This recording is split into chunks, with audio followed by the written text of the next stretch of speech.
አባታችን በማርያም በኃይለ ሚካኤል የሰንበት ቤት በመምራት ይልቁንም አግዛችሁ እግዚአብሔር ልጅ የምትጠሩ ምዕመናንና ምዕመናት እንደምን ዋላችሁ?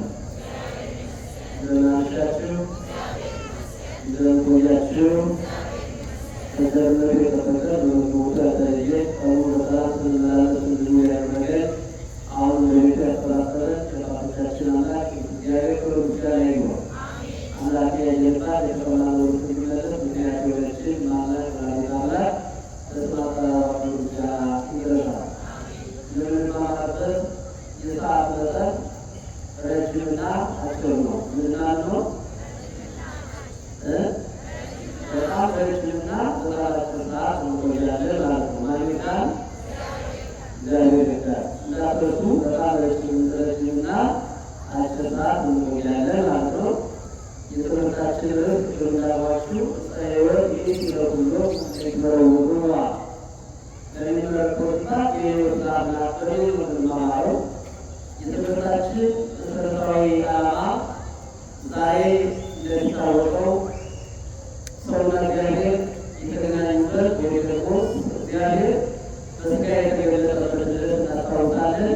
ይህን አስበን መቼም እናታችን ቅድስት ድንግል ማርያምን ክብሯን፣ ምልጃዋን፣ በረከቷን፣ እናትነቷን በተወሰነ አንደበታችንን ሳንመሰክር ብንሄድ ቤተክርስቲያን ትታዘበናለች። እሷን ማዕከል አድርገን እግዚአብሔር በእሷ ላይ የሰራውን ሥራ እሷን እየተሰጠን ለምን እንደሰጠን ትንሽ ደቂቃ እንማማራለን። ማን ይርዳል? ማን ይርዳል? በቤታችን ስሟ ሲጠራ የሚጨክር ኦርቶዶክስ የለም። በድንግል ማርያም የሚጨክር ዲያብሎስ ብቻ ነው። ይገባቸዋል። ዲያብሎስ አምሮ ይሰራል፣ አምሮ ይጨክርባት። ወይ የሰራሽ አንቺ ማክሮሪ አንቺ ማያዘጋጅ እንኳን ይችለት ነበር እያለ እግዚአብሔር መሳሪያ ያደረጋት ድንግል ማርያም ስለሆነ መሳሪያ ያደረጋት ራሱ ፈሯ ራሱ ማለያ መንገድ ማለያ ምን ያደረጋት ድንግል ማርያም አጋንንት ይበላታል፣ ዲያብሎስ ይቀጠቅጣታል፣ ክፉዎች ይጠሯታል። እናንተ ደግሞ እንላታለን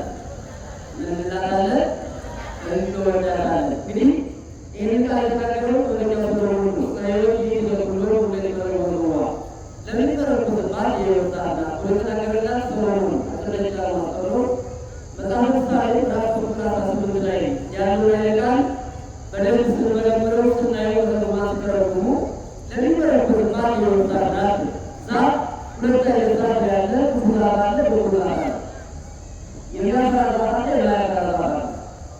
ዛፍ ጠባዩ ብዙ ነው። አንዳንዱ ቅጠል ያለው ዛፍ፣ አንዳንዱ ቅጠል የሌለው ዛፍ። ስለዚህ ሰሎሞን ደግሞ ምን አለ? የሚገርመው የሰሎሞን ንግግር ሰሎሞን ይችን ዛፍ በአራት ይዟት ይዘምርላታል። ይችን ዛፍ በሰሎሞን አራት ብቻ ያለችናት። ከርቀት እየተመለከተ ከአንድ ሺህ ዓመት በኋላ በምድር ተገልጣ ተተክላ ለምን ማለት ትገለጸዋለህ? የወጣ ዕፀ ሕይወት ይእቲ ለኩሎ ይትመረወሩዋ እያለ የሚዘምርላት በአብራኩ ይባላል። እመቤታችን ቅድስት ድንግል ማርያም ናት የሕይወት ዛፍ የተባለችው። ለምን ከተባለ አስቀድሞ እንዲሁም እሱ ጥበበኛው ሰሎሞን በመጽሐፈ በመኃልየ መኃልይ ዘሰሎሞን እንዲህ ሲል ደግሞ አስቀድሞ ገልጿት ነበረ። ራሱ ሰሎሞን መኑ ይእቲ ዛቲ እንተ ትሄውስ ከመ ጎህ እንደ ጠዋት ፀሐይ የምታበራ ያቺ ይላል በርቀት ያቺ ከሩቅ የማያት የጠዋት ፀሐይ መኑ ይእቲ ዛቲ እንተ ትሄውስ ከመ ጎህ እንደ ጠዋት ፀሐይ የምታበራ የጠዋት ፀሐይ ሶስት አካላት ይፈልጉታል። የሰማችሁ ነው። ስንት አካላት ይፈልጉታል? ሰው ሶስት ወገን ነው። አንዱ ሕፃን ነው፣ ሁለተኛው ጉብዝና ነው፣ ሶስተኛው ሽምግልና ነው። የጠዋት ፀሐይ እናቶቻችን ልጆቻቸውን ሲያወጡ ያጧቸውና ካጠባቸዋቸው በኋላ ምን ታደርጓቸዋላችሁ? የወለዳችሁ ተናገሩ። ምን ታደርጓቸዋላችሁ? ፀሐይ ታሞቋቸዋላችሁ። ምኖች? ሕፃናትን። አሁን የጠዋት ፀሐይ ለሕፃን ታስፈልጋለች አታስፈልግም? ታስፈልጋለች። እኛ ወንዶች ጠዋት ፀሐይ ስትወጣ ከለሯን አይተን ሙቀቷን አይተን ልክ ብርሃን ከጨለማው ተወጣ ተወግዶ ብርሃን ሲፈነጥቅ ፀሐይ መውጣቷን ስናረጋግጥ ወጥተን ብርድ ብርድ ሲለን ምን ላይ እንቆማለን? ፀሐይ ላይ ወንድሞቻችን አትከልለኝ ፀሐይ እንላለን። ስለዚህ የጠዋት ፀሐይ ለሕፃኑ ታስፈልጋለች፣ ለወጣቱ ታስፈልጋለች። እውነት አለ። ከዛ ሲቀጥል ደግሞ ሽማግሌ ተመልከቱ። በሽምግልና ዘመን ጠዋት ተነስቶ ዳዊቱን ዘርግቶ የሚቀመጠው ፊቱን ወደ ምስራቅ አዙሮ ያው ጸሎቱን ሲጸልይ ወደ ምስራቅ አዙሮ ስለሆነ ወደ ምስራቅ ጸሎቱን ሲጸልይ ወደ ምስራቅ አዙሮ ለምሳሌ እዚህ ጋር ሆናችሁ ወደ ምስራቅ ትጸልያላችሁ። ምስራቅን ማስተካከል ቤተክርስቲያን ስለምትጠቀም ወደ ቤተክርስቲያን አቅጣጫ ይዞራል። ምንም በሌለበት አካባቢ ጸሎት ሲጸልየው ወደ ተዞሮ ወደ ምስራቅ ዞሮ። ስለዚህ ሽማግሌው ወንበር ካገኘ ወንበር ላይ ወይም ድንጋይ ላይ ቁጭ ይልና ፀሐይ ስለፊት ባሉ ያስመጣ ይሄኛው ይለዋል፣ ያደረገዋል። ለምን? ፀሐይ ለሽማግሌው ሰውነት ተስማሚ ናት፣ ለወጣቱ ሰውነት ተስማሚ ናት፣ ለሕፃናቱ ተስማሚ ናት። ምኑ ይእዛትን ዘደው ከመጎ እንደ ጠዋት ፀሐይ የምታበራ ሕፃኑ የሚፈልጋት፣ ወጣቱ የሚፈልጋት፣ ሽማግሌ የሚፈልጋት ያቺ ፀሐይ ማናት ይላታል ሰሎሞን። የሚገርማችሁ የትዳር ሰውቃላችሁ ሰውን አራቱ ከማናራቱ በአብራኩ ተናገሩ እንጂ ስለ ቤታችንማ እናፈር እናገራለን አላላችሁ እንዴ? ስለዚህ ተናገሩ በሙሉ ይዘላላችሁ በአብራኩ። ምክንያቱም ድንግል የማን ልጅ ናት? የሰሎሞን ልጅ ናት። እና ይህችን ግን እንደ ፀሐይ እንደ ጠዋት ፀሐይ የምትፈልግ ሁሉ የሚፈልጋትን ፀሐይን የምትወልደው ምስራቅ ድንግል ማርያምን በባህሪው የጠዋት ፀሐይ አላት። ከዛ እንደገና በምሳሌው ደግሞ ሲመስልላት ለሚመረኮትባት የሕይወት ዛፍ ናት አለ። እሷም ማናት? እናታችን ቅድስት ድንግል ማርያም ናት። የሕይወት ዛፍ የሆነችው እንዴት ነው? ቅድም እንዳሏችሁ ዛፍ ክፉ ዛፍ አለ፣ በጎ ዛፍ አለ። ይቺ ዛፍ ሰሎሞን ያያት ዛፍ፣ ሰሎሞን የተመለከታት፣ ሰሎሞን የመሰለላት፣ ሰሎሞን በአብራኩ ይዟት ወልደ ዳዊት ወልደ ሰሎሞን ወለተ ዳዊት ወለተ ሰሎሞን የተባለች ንጽሕት ክብርት ድንግል ማርያም የሕይወት ዛፍ ናት። ለምንድን ነው የሕይወት ዛፍ የተባለችው? በደንብ አስተውሉ። አሁን ፀሐይ ቢመጣ ይህን ዛፍ ምታረጉታላችሁ? ትጠለሉበታላችሁ። ዛፍ ሁለት ጥቅም አለው። አንደኛው ጥላውን ይጠቅማል፣ ሁለተኛው ፍሬውን ይጠቅማል። ምን ይጠቅማል? ፍሬውን ለምግባችን፣ ጥላውን ይህ ቅጠሉን ለጥላችን ለመጠለያችን እንጠቀምበታለን። ድንግል ማርያም ቢያንስ ጥቅሟን እንዘርዝረው ብንል አንጨርሰው፣ ግን ሁለቱ ብቻ እናነሳለን። ዛፉ እናንተና እኔ የምንጠለልበት ዛፍ፣ ከፀሐይ ከቃጠሎ የምንከላከልበት ዛፍ ነው። ፍሬ የምናገኘው ከዛፉ አያችሁ። ሰሎሞን ይከላከላል። ፀሐይ ወዲህ ለሁሉ ለሚመረኮዝባት የሕይወት ዛፍ ናት። ምን ይገኝባታል? ፍሬ። ምን አይነት ፍሬ? የተባረከች እንጨት ስለሆነች፣ የተባረከች ዛፍ ስለሆነች የተባረከ ፍሬ ይገኝባታል። መጻሕፍት ሐረግ ናቸው። ብሉይ ኪዳን የተናገረው ሐዲስ ይመስልና ወስዶ ይናገረዋል። ሐዲሳት የተናገሩትን ሊቃውንት ይመስልና ወስዶ ይናገሩታል። ከእነዚህ መካከል የሕይወት ዛፍነቷን የተናገረላት የሰሎሞንን ያዝና እንግዲህ ለነቢያት ትንቢት የሚገልጡ ለነቢያት ምስጢር የሚገልጡ ቅዱሳን መላእክት ናቸው። ቅዱስ ገብርኤል ደግሞ እንደገና ሰሎሞን አባትሽ ቀድሞ እንደተናገረልሽ አለና በሉቃስ ወንጌል ምዕራፍ 1 ቁጥር 26 ጀምራችሁ ስታነቡ የምትሰሙ ምሪተ ጸጋ ምሪተ ክብር በንጽሕና በቅድስና የምትመስል በክብር የምትበልጭ ሰሎሞን የሕይወት ዛፍ ያለሽ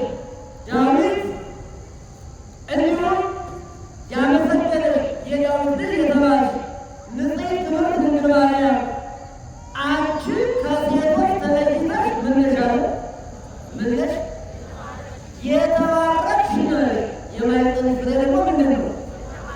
ምንድን ነው? አሩ የተባረከ ምንድን ነው? እሷ ምንድን ናት? የተባረከች ምንድን ነው? ከሴቶች ተለይተሽ አንቺ የተባረክሽ ነሽ።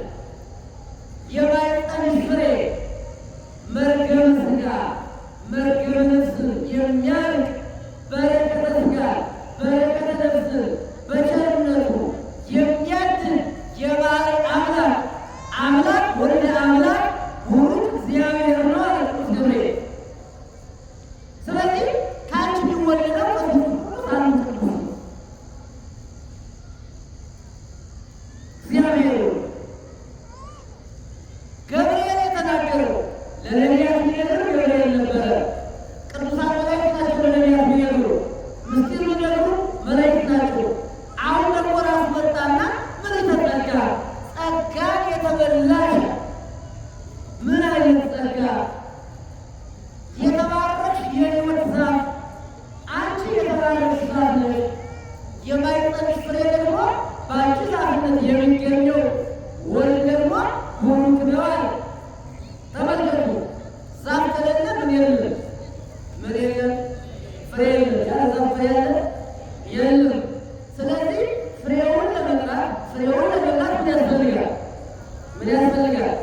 ምናልባት ወንድሞቻችን እህቶቻችን ይህን ድምፅ የሚሰሙ አምላካችን መድኃኒዓለም ኢየሱስ ክርስቶስን ኢየሱስ የሚሉ ነገር ግን ዛፍ ከሌለ ፍሬ የለም። ማን ነገረ? መጽሐፍ። ፍሬ የሌለው ዛፍ የለም። ምናልባት ዛፍ የሌለው ፍሬ የለም። ፍሬ የሌለው ዛፍ ግን ይኖራል። ድንግል ማርያም ፍሬ ያላት ዛፍ ናት። ፍሬው መድኃኒዓለም ኢየሱስ ክርስቶስ ነው። ዛፏ ድንግል ማርያም ናት። ስለዚህ ዛፍና ፍሬ አይነጣጠሉም። ያለ ዛፍ ፍሬ የማይገኝ ከሆነ ያለ እመቤታችን ክርስቶስ የለም። ክርስቶስ መጀመሪያ ድንግልን ዛፊቱን በሕሊናው በሀሳቡ አዘጋጀ። ምን ያደርግባት? ፍሬው በሥጋ ተገልጦ በዚህ ዓለም ይመላለስባት ምክንያት ያደረጋት እውነተኛዋ ዛፍ ክርስቶስ የጠበቃት ክርስቶስ አስቀድሞ ከአብ ከወልድ ከአብ ከመንፈስ ቅዱስ ጋር የጠበቃት እውነተኛዋ ዛፍ ድንግል ማርያም ናት። ማንን የምታስገኝ? ፍሬ ክርስቶስ። ማንን የምታስገኝ? ማንን የምታስገኝ? ታላቁ ቅዱስ ያሬድ ይመስልና ያለ አንቲ ውእቱ ሰሎሞን የተባረክሽ ዛፍ ነሽ ያለሽ ንጽሕት ክብርት ድንግል ማርያም አንቺ የተባረክሽ የሕይወት ዛፍ ነሽ። ዕፀ ሕይወት ወዕፀ መድኃኒት የመድኃኒት እንጨትም ነሽ። ህየንተ ዕፀ ሕይወት ዘውስተ ገነት በገነት የሰው ልጅ የሚበላቸው የሚገራርሙ ዛፎች አሉ። በገነት አንዱ ፍሬ በገነት ያሉ ዛፎች አንዱ ፍሬ ለአንድ ሰው 7 ቀን ምግብ ይሆነዋል። ስንት ቀን? ስንት ቀን? ወጣቱ ስንት ቀን? ስንት ፍሬ? አንዱ ፍሬ ያለው በገነት ነው። አንዱ ፍሬ ለ7 ቀን ይበቃል። ነገር ግን ያ ፍሬ ተበልቶ ያልቃል። በገነት ካሉ ዛፎች አንዱ ትበልጣለች። ምክንያቱ ዘቦች ሳይሆን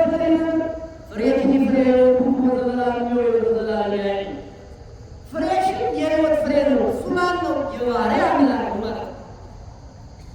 ከሱ ፍሬነት የበላ ደግሞ ለዘላለም ይኖራል። አንቺ የሕይወት ዛፍ ነሽ። ልጅሽ ደግሞ የባሕርይ አምላክ ኢየሱስ ክርስቶስ በሥጋ የተገለጠ በአንቺ ሥጋ የተገለጠ አምላካችን እግዚአብሔር ደግሞ እሱ ፍሬ ነው። ያ ፍሬ ደግሞ ያን ፍሬ የበላ ለዘላለም አይራብም፣ ለዘላለም አይጠማም፣ ለዘላለም ከብሮ ይኖራል። የሚያስሩ ፍሬ አይደለም። ከአንቺ የተገኘው ፍሬ ሁሉ ቢበላው የማያልቅ ነው። አንድ ሰው 7 ቀን በልቶት የሚያልቅ ነገርነት ፍሬ አይደለም። ሁልጊዜ ቢበላው የማያልቅ ነው። ለዚህ ነው ሊቃውንቱ ሁልጊዜ ዘዘልፈ ይጠባ ሳያቋርጥ የሚዘጋጅ ሳያቋርጥ የሚሰዋ ሳያቋርጥ የሚጋገር እውነተኛ ፍሬ እውነተኛ እንጀራ በቤተ መቅደሱ በየቀኑ የሚሰጡን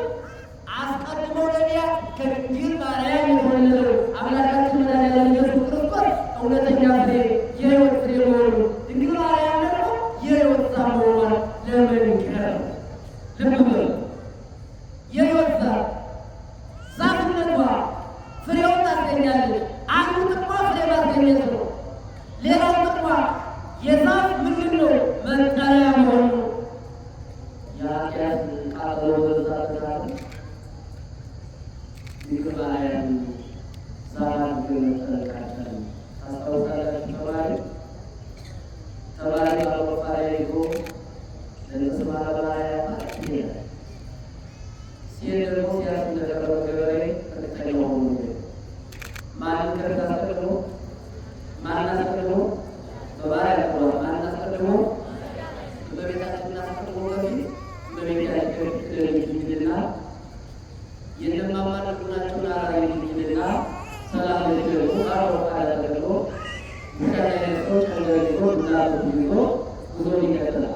ሲጓዝ ምንደረገዋላችሁ ሩቅ ቦታ ከሆነ ሚሄድ የሩቅ ተማሪያ ይገባል፣ ሰላም ይገባል። ካልሆነ ቶሎ ባይደርስ ከሆነ ተማሪያ ይገባል፣ አቀጠራ ይገባል። እየጸለየ ነው ይገባል። የማለት እየጠራ የማለት ተመልከቱ። ተማሪው ስሟን እየጠራ መንገድ ይጓዛል። እመቤት ደግሞ ቀርባላ የለማማድ ጉዳት ታስፈቅዳለች። ልቡናቸው ራራታ ትንጣጣለች። በእንተስማ ለማርያም ይላል። ከኋላ የምታያቸው ከመላእክት ጀምሮ ያሉ አባቶቻችን በሙሉ ማን ፈበረካቸው ካላችሁ እመቤታችን የፈበረከቻቸው ናቸው።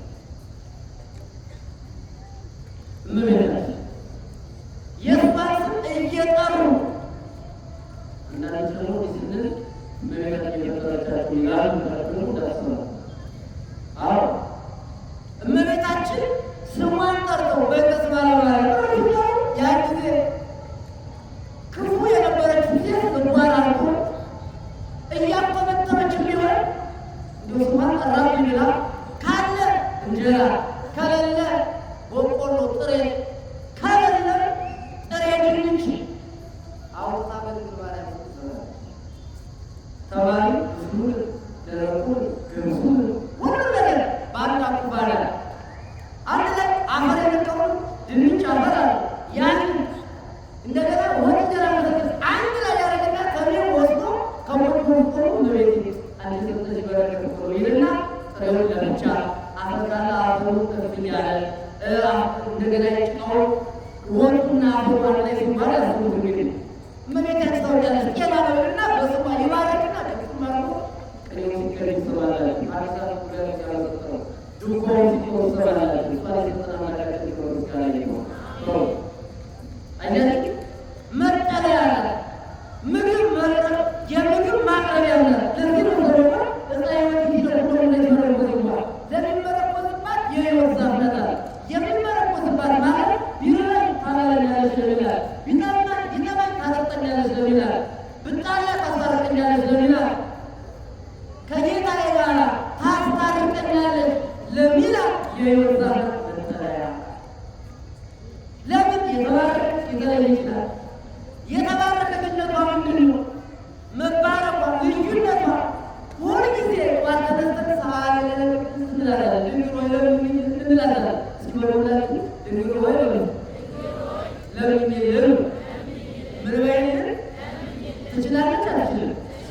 ምን ማለት ከማን ዘንድ ከልባላ ምን ስለሆነ የሕይወት ዛፍ ናት። እሷ ደግሞ ምንድን ነው? የሕይወት ፍሬ ነው። ስለዚህ የተሰጣት አንዱ የእሷ የሕይወት ዛፍ መጠለያ ለሚመረኮትባት ማለት በምልጃዋ ለሚያምን ማለት እኮ ነው። ምርኩዝ ከጭቃ ማምለጫ ከጠላት መከላከያ ሲለቅም ጉልበት ይሆናል። ድንግል ማርያም በተለያየ ቀን ስራ ስንደግም የምታግዘን ረዳታችን አማላጃችን እሷ ናት። እሷን ይዞ ካልሆነ በስተቀር እሷን ይዘን እንኳን መሳካለን አንዴ መውጣት አንዴ መግባት እየሆነብን እሷን ማመስገን እሷን ማወደስ እግዚአብሔርን ማመስገኛ የእግዚአብሔር መመስገኛ ምክንያት ሆና ስትመጣ እንደሆነ እግዚአብሔር ቁስራዊ ይላል። በዚህ በመዝሙር 95 በመዝሙር 93 ቁጥር 5 ላይ እግዚአብሔር ለእግዚአብሔር ቁስራዊ አስቀድሞ ለቤቱ ገሉ ሲወስባት በጤው ለሩሃ መዋዕል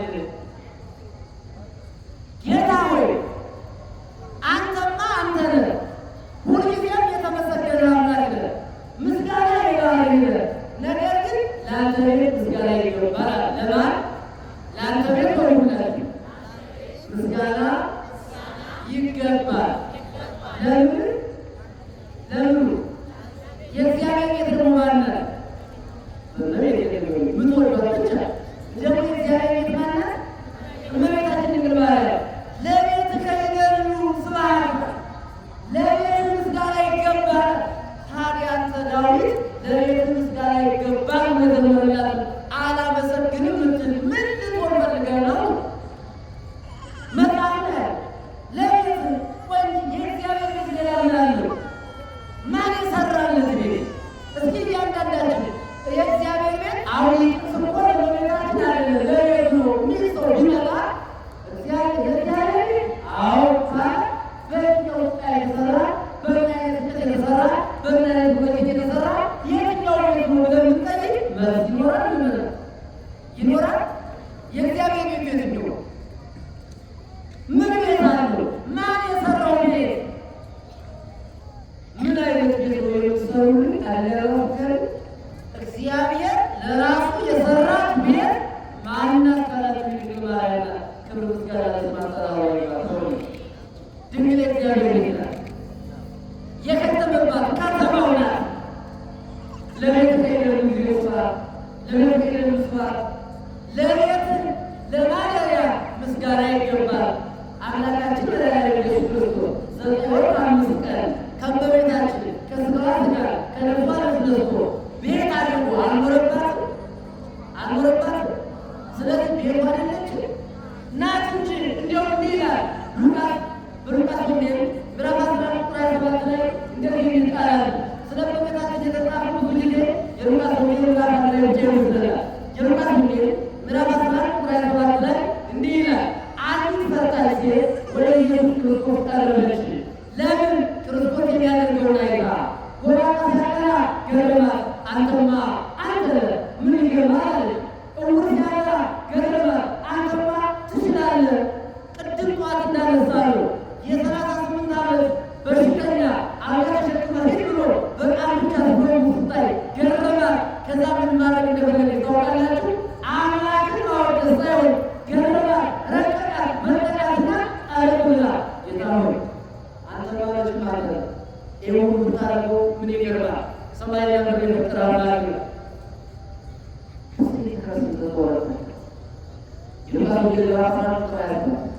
እኔ የገረመኝ አንተ የተሸከመች ማይጸና አየህ፣ ክርስቶስ የተሸከመች ማለት አየህ፣ አንተ የተሸከመች ማይጸን የተባረከች ናት። ወልቷ ታጥባት አንተ የጠባቸው ጡቶችም ንጉዳ ክቡራ እሳስናቸው አምላክ የጠባው ከበቤት ውጭ አሁን አምላክ የድንግልን ጡት ለመጥባቱ የሉቃስ ወንጌል ምዕራፍ 14 ቁጥር 27 ተብሎ የጠባውን ጡት የክርስቶስ ላይ ይገርማል። ጡትን ይፈጥራል፣ የፈጠረውን መልሶ ይጠባዋል። ዓይንን ይፈጥራል፣ ከድንግል ሥጋንና ነፍስን ሲነሳ የራሱ በግዕዘ ሕፃናት በተጠለፉበት ስርዓት ሳይሆን እሱ እንበለ ሰራዊት ተጠልፎ ሕፃናት በሚያድጉበት ስርዓት ሕፃናት እናቶቻቸው በሚቆዩበት የመቆያ ስርዓት 9 ቀን ቆይቶ ሲወለድ የፈጠረው ዓይን ራሱ አለቀሰበት። የፈጠረው አንደበት ራሱ አለቀሰበት፣ ድምፅ አሰማበት። ተመልከቱ። የፈጠረው እጅ ከድንግልነቱ ራሱ ዳሰሰበት። የፈጠረውን አፍንጫ ራሱ ከድንግልነቱ ራሱ አሸተተበት።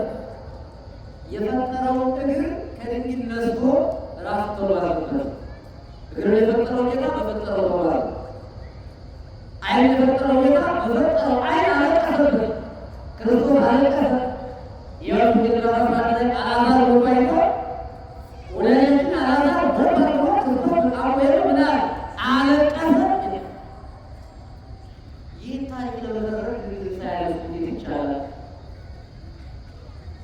ክርስቶስ በሌላ ስምት ድንግል መስራት አይቻልም። ካላችሁ በስጋ የማን ስጋ? የድንግል ስጋ። ምን አይነት ስጋ? ያልረከሰች ስጋ። ምን ሆና ነው ያልረከሰች? ራሱ ጠብቋል። ለምን? ራሱ ጳጳሪ ነውና ንጹሕ ነው ጠብቆ ይዋሃዳል። በጥበቡ ይጠበቃል። እንዴት አድርጎ ጠበቃል? ምን ይወቃልኛ? ከዚህ በላይ ያላችሁ ነው። ከዚህ በላይ ምን አሁን ለምሳሌ ምሳ በላችሁ እየሰማችሁ እየተባባሉ ሲማራ ነው። አሁን እየተባባሉ ምሳ በላን።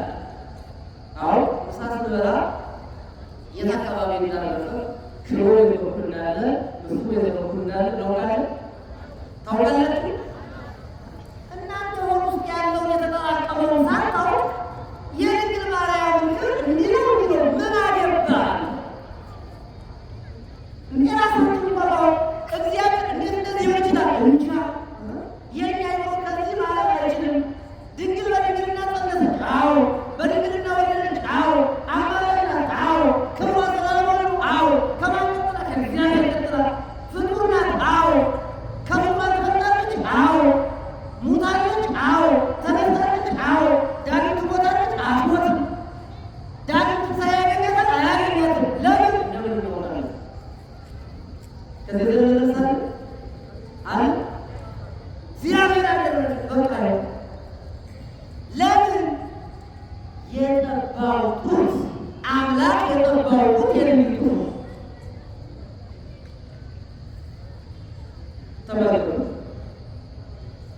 ሰሎሞን ለሚመረኮዝባታል የሕይወት ዛፍ ናት ወዳጅ። ድንግልን ሳትይዝ ክርስትና የለም።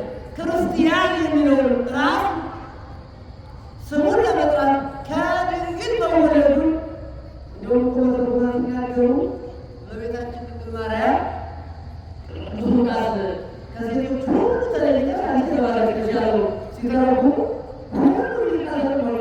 ከሴቶች ተለይተሽ ከሴቶች መካከል ብዙ ሴቶች አሉ።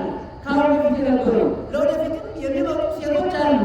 ሴት ከተባለች በሙሉ ተለይታ ድንግል ማርያም የተለየች ናት።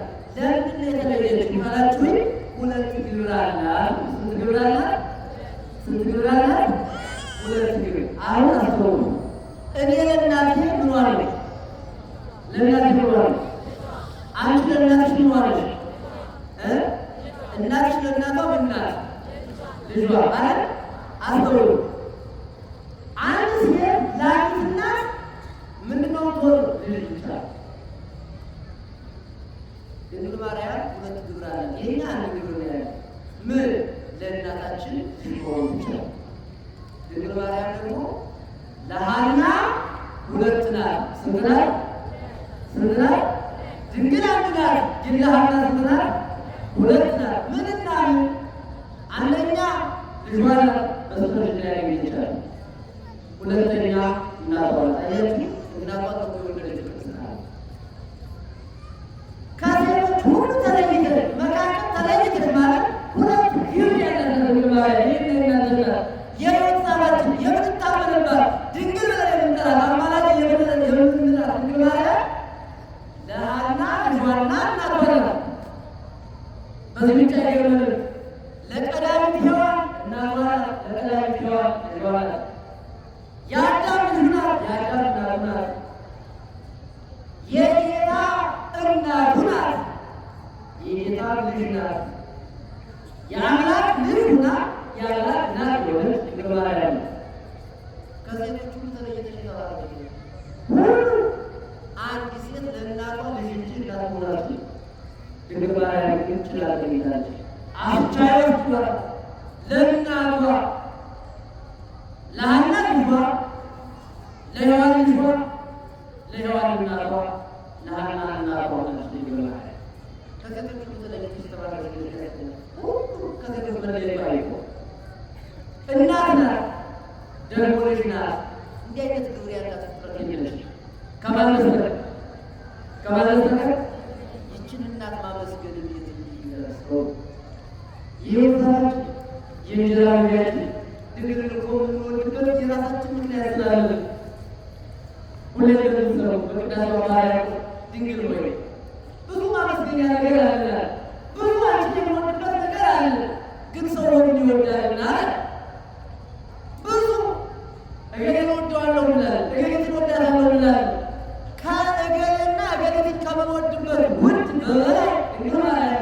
ነገር ምንድን ነው ከተባለ መቼም በዚህ ዓለም እኮ አቤት ደግ ሲታበላ አቤት ደግ ሲታበላ የሚያልቃት ምስላ ይችላል እኮ እንደው ዝም ብላ ቤት ያለው ሁሉ እኮ ነው የምታመጣ ነው የሚለው ሁሉ ግን አሰብ እውነት ነው። አንድ ሰው አሁን አንድ እንጀራ በወጣት ነው የሚሰጣችሁ በስማ ጓዳ ምንም ሳታስቀር እኮ ነው ገቢ ምሰጥላችሁ ተባላላችሁ። እውነት ነው እውነት ነው። ቢያንስ ቢያንስ ለባባ ታስቀርላችሁ በዚያ መለቃረኛ ምስክርነት ምስክርነት ይገደራዩን ሲያበላማ ማን ይሆናል ይላል እንወጣለን በምን በመላላችን ሰዎች በማለታቸው ድንግል ደግሞ እንወዳታለን። ለምን ምግብ ስላመጣች ምን ስላመጣች ምን ስላመጣች ድንግል ሆይ የሚበላውን ስለሰጠሽ የሚጠጣውን ስለሰጠሽ ስለዚህ ነገር እንወድሻለን፣ እናከብርሻለን፣ እናገርሻለን ብለን እናመሰግናታለን። ያ ጊዜ ድንግል ደስ ይላል። ምን ይጠጣ ምን ይጠቅም ስንላል ሞት ማለት ይችላል። ከቅድም ድንግል ማርያምን የሚወድ ክርስቲያን ድንግልን ስሟን የሚጠራ ክርስቲያን በሌላ መንገድ አምላኩን እያመሰገነ መሆኑን ማወቅ ነው። አምላክ ምክንያቱም እግዚአብሔር ያከበራቸው ማክበር ግዴታችን ነው። ያውም እናቱ ያን ጡቱን ጡቷን የጠባላት ድንግል አለማክበር የሕይወት ዛፍ ናት፣ አማላጅ ናት አለማለት ከዚህ በለጠ ቦታ አለ። ታላቁ ሊቅ ቅዱስ ዮሐንስ አፈወርቅ ኢንን መድኃኒተነ ወዳጄ ምንም ይሁን ምን እኛ በሽተኞችንና መድኃኒታችንን አንተዋል። ምናችንን አንተው ምናንተው እና የተዘረጉ መድኃኒት የተባለ ምንድን ነው ካለ ድንግል ማርያም መድኃኒት ናት፣ ልጇ ክርስቶስ መድኃኒት ነው። እንዴት ቢሆን ደግሞ ሲያስረዳ ማርያም መድኃኒት ስትሆን እንዴት ሆና ነው ካለ አንተ ታመህ መድኃኒት ልትገዛ ሐኪም ቤት ትሄዳለህ።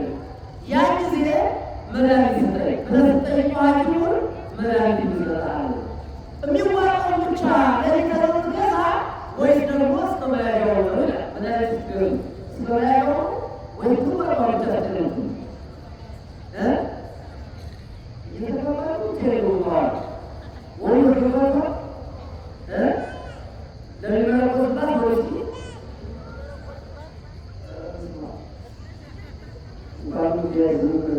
እና ሰው መድኃኒት ሲገዛ የምትዋጣውን ብቻ አውጥቶ ነው የሚገዛው አይደለም ማለት እናንተ እንደታሸገ ስሙ ግን የአካልቶን ጭምር መድኃኒት የያዘው ነገር ጭምር ምን ተብሎ ነው የሚጠራው? መድኃኒት ድንግል ማርያምን ውስጣዊውን መድኃኒት የያዘች የመድኃኒቱ መምጫ ናት። ዝም ብሎ መድኃኒት ብሎ ወጡ አይሰርኩም። መያዣ ያስፈልገዋል። መድኃኒቱ ተይዞ የመጣባት ራሱ ያዘጋጃል። የዚያ መድኃኒት የመድኃኒቱ መያዣ ፋብሪካዎች ይሰሩታል። እውነተኛው መድኃኒት ክርስቶስ ግን የመድኃኒቷን መያዣ የመድኃኒቱ የእሱ መያዣ አድርጎ የሰራ የፈጠራት ያዘጋጃት ማናት? ድንግል ማርያም ናት። ስለዚህ ምን ትባላለች? መድኃኒት ትባላለች። መድኃኒት ናቸዋል ከኔ በኩላችሁ መድኃኒቴን ድንግል ማርያምን አልተዋትም። አማናዊው መድኃኒት ኢየሱስ ክርስቶስን አምጥታልኛለችና ምን ብላልኛለችና ክርስቲያን ማጠራራ ይሁን። ስለዚህ የሕይወት ዛፍ ናት፣ መጠለያችን ናት። በተለይ በዚህ ዘመን ትንሹ አልበረክት ያለላችሁ መንገዳችሁ ያልተስተካከለላችሁ የተቸገራችሁ በብዙ ጉዳይ የተጨነቃችሁ ድንግልን ንገሯት እባክህ እመቤቴ ለትንሽ ንገሩ ነው ንገሩ ያንቺን ልመና መጻሕፍት የተናገሩልሽ ላንቺ አማላጅነትሽ ፊት የማያስጠልሳለት የሚያስፈልስ መሆኑን የተናገሩልሽ እናት አንቺ ጡትሽን አጥተሽዋል ባጠባው ጊዜ ብለሽ ንገሪ። አንቺ በትንሽ ታጥተሽዋል በታጠቡ ገደላት ማለት ንገሪ። አንቺ ባይሻ ይችላል ባይባይ ብለሽ ንገሪ።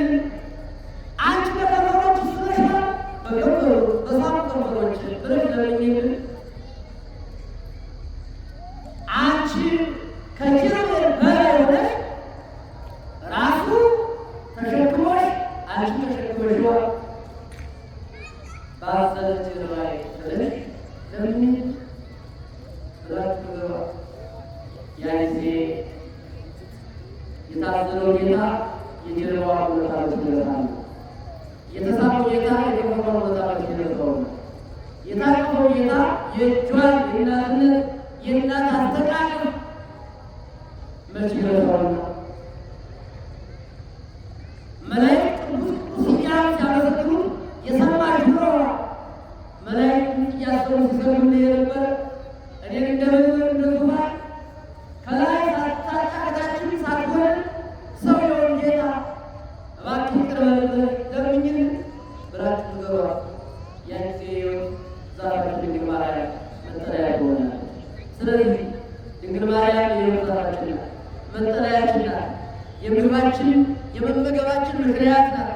ያበዛው እግዚአብሔር ምግቡን ያበዛ የሚበላው አንድ አድርጎ ግን ለሁላችን እንዲበቃ ያደረገ በሷ በኩል መጥቶ ነው።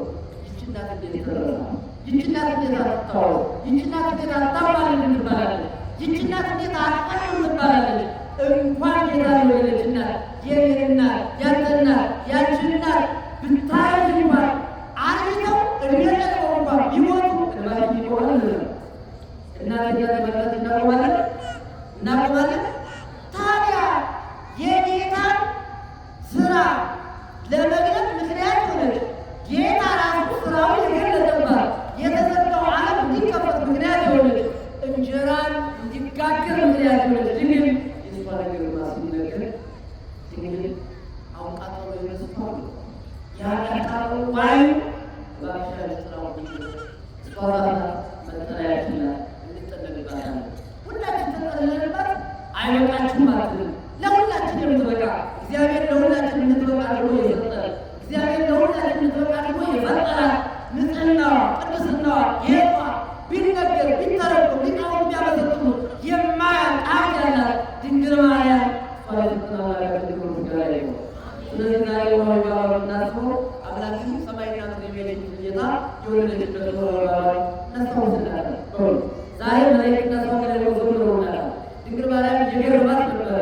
ሰውና መላእክት አንድ ላይ ሆነው ሲዘምሩ ወዴት አንድ ላይ ሆነው እግዚአብሔር ታረቀን እያሉ ማለት እግዚአብሔር በሰማያት ወሰላም በምስክረት ተሰብ እግዚአብሔር ሰው ይቅር ያለ ጌታ ክብር ምስጋና ይግባው እያሉ ሰማያውያን መላእክት ምድራውያን ደቂቃ በአንድ ላይ ሆነው ለሕፃኑ ሲዘምሩ ድንግል ማርያም ዝም ብላ ጆሮዋን አዝምላ የመላእክት ዝማሬ የጸሎቱን እየተሯሯጡ መዘመራቸው አመስገናቸው እያለች ድንግል እየገረማት ማርያም የሁሉ ምስጢር በልቧ ምትለው ነበር አለ ምትለው ነበር ተጣብቀው ነበር። የትኛው የመላእክትና የሰው ማለበት በዘመን አቤት ይታው ያለበት ተደረገ አቤት እያለች እየገረማት እየደነቃት ምስጢር ገልጦና ምስጢሩን አውቃ ድንግል ማርያም ምስጢር አዋቂና ግን በልቧ የምትጠብቅ ዛሬ የተከናወነውን የማዳን ስራ በልቧ የምትጠብቅ ምስጢር ጠባቂ ምስጢር ክብርት ድንግል ማርያም እግዚአብሔር የገለጠላት ምስጢር ለማንም የማታወራ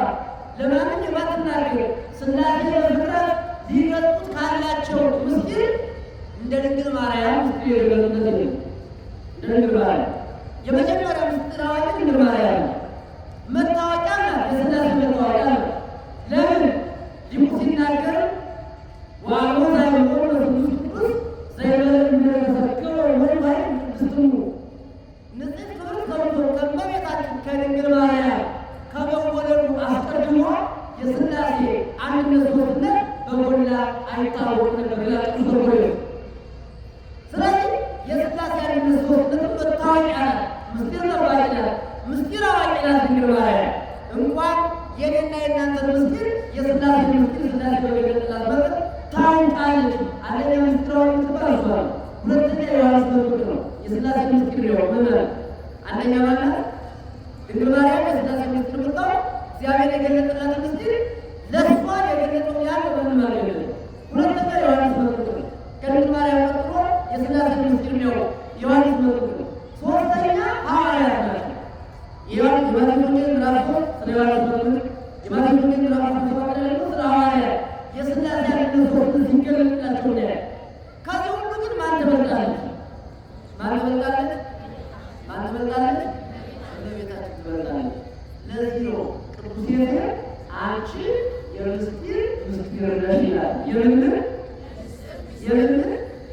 የምስጢር ምስጢር ነሽ፣ የታተምሽ መጽሐፍ ነሽ፣ ማንም ገልጦ የሚያነብሽ አይደለሽም።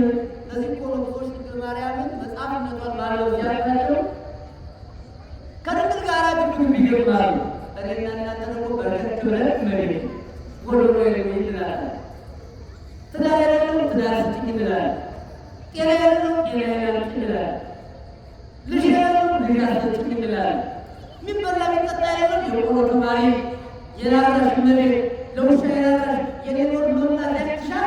አንቺ እኮ የወጣለሽ በይ እንጂ እንኳን የተራውን እንጀራ አማራውን ፍሬ አምጥተሽ አምጥተሽ ናረለ በጉዳይ ናቸው እንላለን። ያ ጊዜ ትፈታለች አትፈታለች? ትፈታለች አትፈታለች? ማናት እሷ? እመቤታችን ንጽሕት ክብርት ድንግል ማርያም። ስለዚህ ቢቸግረን መጽናኛችን፣ ብናዝን መጽናኛችን፣ ቢርበን የምግብ ምክንያታችን፣ ቢጠማን የመርካት ምክንያታችን፣ ብንራቆት የመልበስ ምክንያታችን 5500 ዘመን ራቁት ሆኖ የነበረው ዓለም ድንግል ማርያም በእሷ በኩል መጥቶ ነው የጸጋ ልብስ የክብር ልብስ ያጎናጸፈን መድኃኒዓለም። እሷን የሰጠን አምላካችን ክብር ምስጋና ይግባው። የመጨረሻዬ ሁላችንም ያለ እሷ ሕይወት ስለሌለን ሕይወት ክርስቶስን ያመጣች የሕይወት አስቷ ስለሆነች የእሷን አማላጅነት እንኳን ለኔ በዲጃው አንደበት በሃይማኖታዊ ተብሎ የሚጠራው መጽሐፍ ከ60 በላይ ሊቃውንት የጻፉት መጽሐፍ 60 ሁሉ ስለ እመቤታችን ተናግረዋል። 60 ሊቃውንት ይገርማል። እነ ቅዱስ ቄርሎስ፣ እነ ዮሐንስ አፈወርቅ፣ እነ ቅዱስ ሄሬን፣ እነ ቅዱስ አትናቴዎስ፣ እነ ቅዱስ ኢራቅሊስ ምን ስለ ድንግል ማርያም ያልተናገረ ማን አለ? ለምን ተናገሩ ካላችሁ የሁሉ ነገር መግቢያ ድንግል ማርያም። መግቢያ ማለት ዋናው በር አይደለም። ዋናው ክርስቶስ ቤት ነው። ድንግል በር ናት። ወደ ቤቱ መግቢያ ናት። አንድ መጽሐፍ ሲገባ መግቢያ ነው። ስለዚህ ክርስቶስ ጋር መድረሻ ምክንያት ክርስቶስ ሊመጣ ምክንያት የሆነች ድንግል ማርያም ናት። ማን አዘጋጃት? ራሱ ባለቤቱ ማን? ክርስቶስ። ለምን ለእኔና ለእናንተ የመዳን ምክንያት አድርጎ የሰጠን እሷ ነው። የምንጠለልባት የሕይወታችን ድንግል ማርያም ናት። ለሚመለከትባት በውስጥ የሕይወት ናት። በአማላጅነቷ ለሚያምን የሕይወት ናት። በንጽሕናዋ በቅድስናዋ ለሚያምን የሕይወት ናት። የሕይወት ናታችን ድንግል ማርያም ቤታችን የተከላከለች። በዚህ ዘመን እመቤታችን የሚጠሩ ብዙ ሰዎች አሉ። መልእክታችን እንኳን ድንግል ማርያምን ከኔ ጋር መጣላት ምን ይገርምሃል? ከኔ ጋር መጣላት ምን ይገርምሃል? ከወንድሜ ጋር መጣላት ምን ይገርምሃል? እንኳን ሰማይና ምድር የማይችሉት ጌታ ችላ እግዚአብሔር አስቷል የቻለች እመቤት ከእሷ ጋር ግብግብ በመቅረብ ከአንድ ሰው ጋር መጣላት ምን ይገርምሃል? ከድንግል ጋር የድንግል ፍቅር የገባቸው መንግሥተ ሰማያት ይደርሱናል። የድንግል ፍቅር የገባቸው የቤተ ክርስቲያን ፍቅር የገባቸው ናቸው። የድንግል ፍቅር የገባቸው የክርስቶስ አምላክነት የሚገባው ነው። ክርስቶስን አምላክ ከማለታችን በፊት ኢየሱስ ከማለታችን በፊት ድንግል ማለት ግዴታ ነው። ለምን?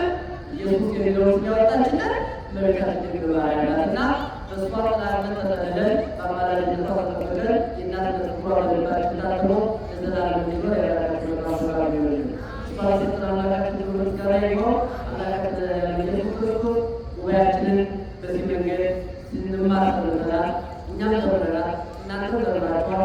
አሁን ምንድን ነው የሚጠበቅብን? በማቴዎስ ወንጌል ምዕራፍ 7 ቁጥር 24 ላይ የተመዘገበው ሁልጊዜ በይሰጥ ዘጠቃየ ወይ ብሎ ይመስል ይሰጥ ይወጣል ተብሎ እስካሁን ድረስ የሰማነው ይህን ቃል ሰምቶ የሚተገብረው የሚፈጽም ሰው ቤቱን በዓለት ላይ የሰራ ጥበበኛ ሰው ይመስላል። ስለዚህ ሰምተን መተግበር ጥበበኝነት ምን አይነት የንስሐ ሕይወት እንዲኖረን ራሳችንን እንድንገዛ ከክፉ እንድንጠበቅ ያንን ደግሞ ማሰብ ይልቁንም ደግሞ እግዚአብሔር ለእኛ የዋለንን ውለታ ሳንረሳ ለድንግል ያለንን ክብር ከቅድም እያወቅን ድንግልን እየቀመስናት እየጣፈጠችን እስከ መጨረሻው ድረስ ጌታ ማለትኛ ያቸው ሆነ ጌታዊ ስለሰጠን እናመሰግናለን እያልን አምላካችን የማመሰገን ምክንያታችንና የሕይወታችን ድንግል ማርያም ለሕይወታችን ጣፋጭነት ለሕይወታችን ትርፍና ያላትና ሕይወታችን ወደ አፈጣሪ ይገኝ ከዚያ በረዳው መድኃኒዓለም ኢየሱስ ክርስቶስ ባባልን የእናንተ ወይሰማን በስርዓት የመከራት ሰዎቻችን አሉ ያገለሱ በቀርነት ይጠብቅልን። ሀገራችን ሰላም ያድርግልን። መጨረሻ ስትሆኑ አለላ ወደ ሰማያት እየገባችሁ ነው። ኩራታችን በሚሰሩ ጸሎት እንዳለ ሆኖ እስቲ ሀገሪቱ በደም እየታረሰች ነው። በአንድ ሰዎች በቃሽባለ አለላ ወደ ሰማያት ብንችል ለማይጨመርበት ብንችል እናቱ ስለዚህ ቅርብናችሁ በደንብ አርሳችሁ ተዋወጣችሁ የተዋዊ ስላለ ይቀበላል። እርሳችን የሚበላለው ሰው ለሰው ያላረፈ ሰው ከእንስሳነት አልፎ አውሬ ሆኖ ተመልከቱ እንዲያደርግ ልቆጠሩ ምረዶ እየተባለው ሰው ሲታረቅ በሚሉ እያየ ከዚህ የደረስን እያያያችን ይፈረግ ነው። በእውነት ምን ትደረግ ነው? ስለዚህ እናንተ ቅርብ ናቸው፣ አባቶች ቅርብ ናቸው። አንድ አምላክ በሰማያት እንባ ጨምራችሁ አውጥታችሁ ለእግዚአብሔር ይገቡ። ሌላ ምን አማራጭ አለ? ድንግል ሆይ ባርካችን የቤዛችን ነን። ስለዚህ ሕይወት ስሪብን የጥላቻ መንገድ ይወገድላችሁ። ድንግልን ተባርካችሁ ሰላም ለሚልላችሁ አውግላችሁ ደግሞ እግዚአብሔርና ባስቀና ተመካከል አልክም ይኖራል። አንድ ሰው ይሰባል ይኖራልና ሀገራችን ሰላም ያደርግልን። በሌላ ቦታ ሰው እንዳይመጣበት ምክንያት ያደርግልን። የሁሉ መስኪ የጦር መሳሪያችን የጦር መሳሪያ ብዙ ማጋጋዳለን ብዙ አይነት መሳሪያ ለታጠቃለን። የክርስቲያኖች የጦር መሳሪያቸው እግዚአብሔር ተወጣለና ለምን እንደተጠራቀቀ ይላል። ስለነበረች እግዚአብሔር ተወጣለና ለሚቀርቡ ጋር ይወጣል። ሰላም ነው ቆይታችሁ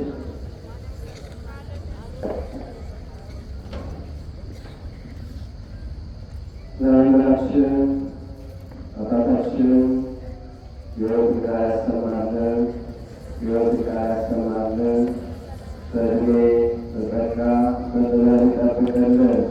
የቤተክርስቲያን ኃይል የሆኑ መምህራንን በረከታቸው ያድርልን። እንግዲህ አባቶች ሚስጥሩን አመሳጥረው እያንዳንዳችን ጋር ቅርብ ሆኖ እንድንመገበው በልባችን ታትሞ ስንቅ እንድናደርገው እግዚአብሔር በዚህ ሰዓት ሰብስቦ መምህራንን አብቅቶ